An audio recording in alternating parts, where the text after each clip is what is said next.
Hello and welcome back again, everybody. Boyd here with you. Well, I'm moving right along on our 1/350 scale Enterprise aircraft carrier build here, guys.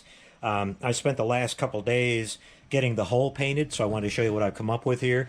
We've got our red anti-fouling color on the lower hull, our black stripe or our boot top stripe there, and then we've got our gray hull color above that. I've continued that gray on to the rest of the top part of the ship here, and what I've also been doing is going ahead and spraying down the rest of the sprue parts, because pretty much all these parts are going to be the whole gray color with a few exceptions here and there, but for the most part. So I went ahead and shot all these.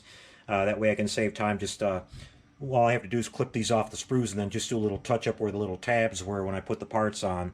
So things are moving along really good. What I'm going to do right now, guys, is I'm going to take you back and show you how I got the hull painted using some just regular craft acrylic paints and some masking tape, and we'll come back after that and I'll catch you up with the actual assembly part that I've started on the bow section of the ship. So enjoy the little painting process, and we'll come back and show you what's going on after that. Be right back, everybody. Okay, you guys, well, I'm going to mix up my color now for the red anti-fouling on the bottom of the hull here. So this is just, the way I do it here. It's really easy. This looks really nice to me on a couple of ships I've done in the past. I just take some regular red. This is fire red from Delta Ceramcoat. And I'm just going to put a couple of drops of black into this. And it doesn't take very much at all. You just want to take a little bit of that brightness out of it.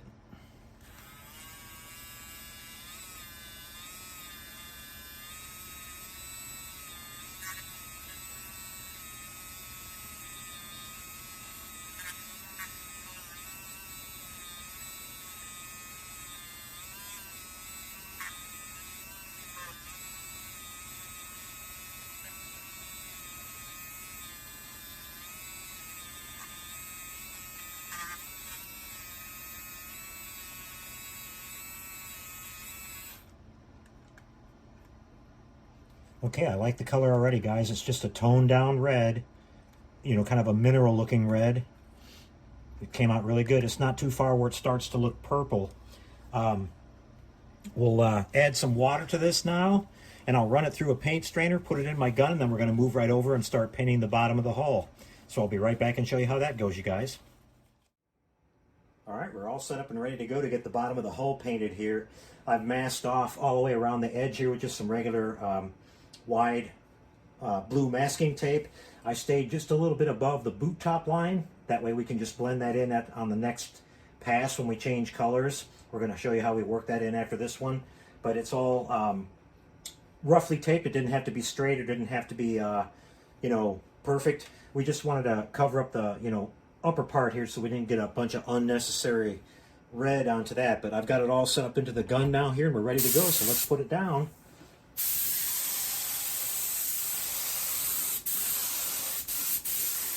I'm just putting a really super light mist coat, spraying at real low pressure. That way we don't get any runs and, get paint underneath the edges of our masking tape.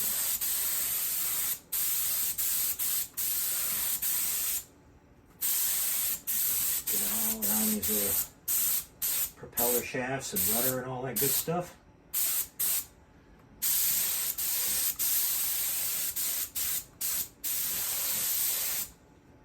Make sure I get the top side of those bilge keels.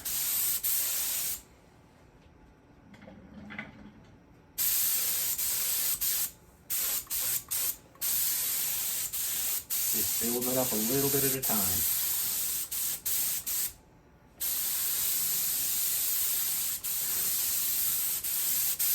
It's mostly air you're hearing, you guys. I'm keeping my finger really light on the trigger here.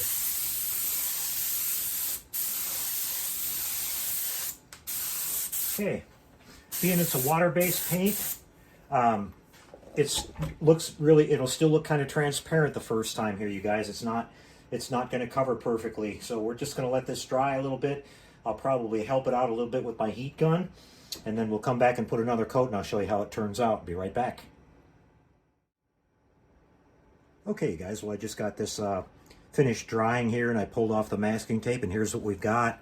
It turned out really good. You can see you get a nice smooth satin finish here with this craft acrylic paint. The shade is going to look just right. It'll darken up just a tiny little bit once it's got a clear sealer on that. That's something that I found with this craft paint. I pointed that out a few times when I showed you guys the painting here. So when that darkens down maybe like one shade, I think it's going to be perfect. Plus we're going to do a little bit of a wash and everything on this, so that'll take it down just a little bit more. The upper hull color here is going to be, you know, a little bit darker shade of gray. This is just primer that's on here right now. So it's coming along really good. What I'm going to do now is I'm going to go over and I'm going to use some really thin tape now, and I'm going to make my perfect line. We didn't worry about that here. Like I said, we're going to make a perfect line now where the bottom of the boot top starts around the red part, so that we can tape off the red part now and keep that all taped and covered up until we're done painting the rest of this. So we'll make that line. We're just going to take our airbrush and just spray a little bit of black all the way around that, not worrying about the overspray going upward. And then we'll have the straight line on the bottom half there. And then all we've got to do is come back and take our masking tape and make one overlap on that. And then we can paint the rest of the hull all the way on up, the hull color, so that'll make all that kind of a easy one-step process there. So I'll get busy taping this up and come back and show you how we get started on that.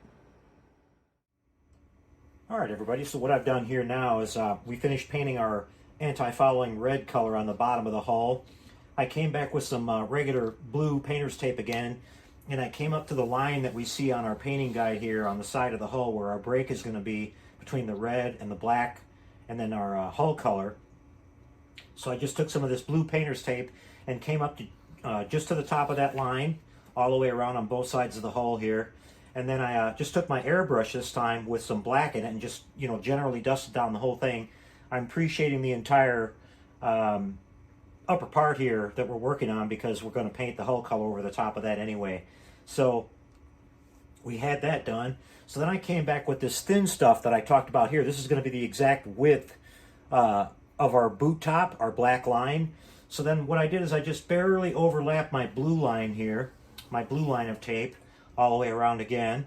And now we're going to cover up this little black area that we did. So we spray our hull color here. The black is now covered up. So we're kind of, by painting it this way, if you kind of learn to overlap your stuff like that, you save going back and back taping that and painting that all separately, is kind of what I was trying to show you here. So we're ready now to go ahead and put our hull color down.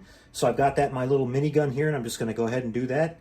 I'll go through a little bit of that with you here, and we'll come back and show you how this thing looks with it all finished up.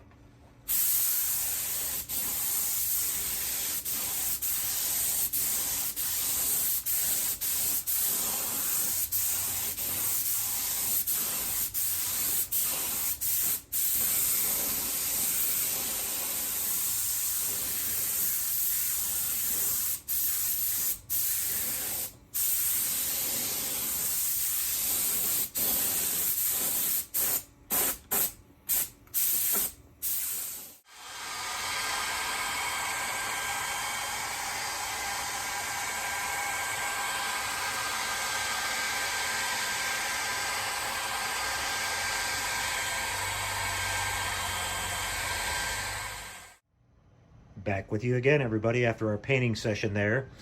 Here's how our hull turned out. It looks really good, you guys. You can see that our red color doesn't look like a fire engine red anymore. It's it toned way down after it dried, and after we put our seal coat on there of matte clear like I talked about. Let me kind of pick this up and show it to you here. Got a really nice clean line around our fan tail there, and all the way up around the side here, up around the bow. So yeah, she came out really good, you guys. So we can not have to worry about that for the rest of the way out. So what I'm doing now is, you can see that I'm working on the detail here at the front. And this is where a lot of our photo etch parts are coming in.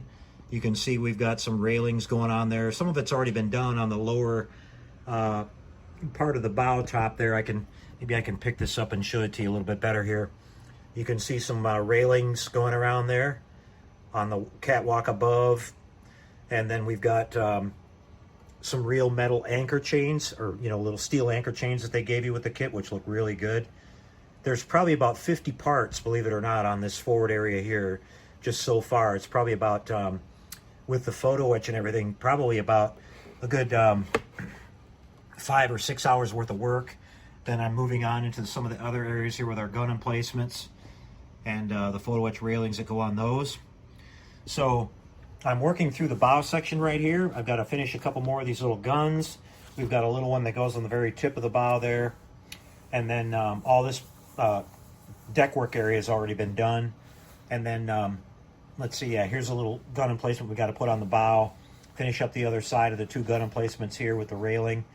And then we're on down to the, moving back towards the rear of the ship towards the stern. We've already got some of these parts put on. There's some railings that go on here. So, it's gonna be a long, tedious build, you guys. This is not going to be a long or a short, quick build that you normally see here on the channel. So you're going to see updates on this, over time, probably over the next month or so, month and a half. And I'm going to start a couple other projects in between, so we're not just stuck on this one model for, a couple of months here or whatever. Because this is a really beautiful kit, you guys. It's like a museum quality kit. I had no idea when I started looking at this, how nice of a kit this really is. I'll kind of show you what I'm talking about here. You're getting into the stern, basically repeating the same thing we did there at the bow. You can see we've got all these little bits that need to go in place, along with a bunch of photo etch. There's a ton of photo. I think there's like 6 sheets for this model. And then we're back into kind of repeating what we did on the front there with these guns and everything. So yeah, a lot of the molded on detail that you see in a lot of kits is not molded on this kit. It's actually a separate part. So that makes it, a little bit crisper looking and easier to paint and all that. Now, one thing that really surprised me was I built a couple of carrier kits before, but they were in smaller scale, not as detailed as this one. And I was thinking we were going to just be putting these walls on here, on the side of the hull underneath the flight deck. And that would be that, with a few little details on the outside. But nope, you're building the entire hangar deck here, including all the interior details. So I'm kind of wishing I would have known that going into this, and I might have decided to put some lighting up in here, because you're going to be able to see everything in here with all the airplanes. Now you could go out and get some 1/350 scale U.S. Navy figures and populate this whole thing and make this a really cool display. I don't have any of those 350 figures, and I decided I'm going to do like an Admiral's model. If I do all the weathering and everything, I'll be the model. To me, when you do it that way, you should probably more have it in a diorama with a water surface where it's actually moving or whatever. So on this display deck, we've got it like this. I've decided just to go with a really nice, really clean Admiral's type build with all the detail. We just won't have any crew figures or any weathering or anything like that. So, but yeah, you're building this entire interior space here, which is really, really cool. I had no idea that the kit included that. So there's a whole lot more photo etch going on there. Here's the outside. They give you the option of putting these little kind of garage doors either open or closed, which is cool because looking into the side of the ship, we'll be able to see all that detail through those openings with airplanes in there and all kinds of neat stuff. And then we work our way all the way up to the top deck here. You can see this is just all detail, small little teeny parts, and you don't get any extras, so you got to be really careful and take your time, not hurry and lose parts or anything like that. You got to take your time bending all the photo etch, fitting it. There's holes to be drilled, all kinds of stuff. So this is this is kind of an advanced kit, I would say, and but it should be really, really nice in the end with all this beautiful detail. Finally, we're up to the flight deck here, and then we've got all of our superstructure, which is a lot more photo etch, intricate radar assembly. I've got this pretty well nailed down as far as which equipment should be on the ship at this time. Again, I'm depicting it as around June of 1942, during the Battle of Midway. Here's our island with our smokestack and all of our detail going on there. A whole bunch more railings and gun emplacements and stuff like that. Finally, the island goes down, and then we're finishing up with building some planes. So, as you can see, guys, I've got my work cut out for me here. But, it seems kind of overwhelming when you look at the whole thing. But you just, focus on this little subgroup or, sub-assembly that you're working on. And we'll be moving on to the stern really close to that. I've only got a few little parts to go on the front end here. And then we'll just, knock that one out and move on. I'll try to do like a section every day or two or every third day or something like that. And before we know it, we'll get towards the end. Okay, guys. Well, I hope you enjoyed this little update here. Like I said, there'll be some building projects coming along in between this one. I've got a couple other, quicker builds I can do to keep things interesting. And like I said, not stuck on this same model for the next month or so. We'll be back with another update and another start on something new very shortly, guys. We'll see you then. Take care. And as always, happy modeling, everyone.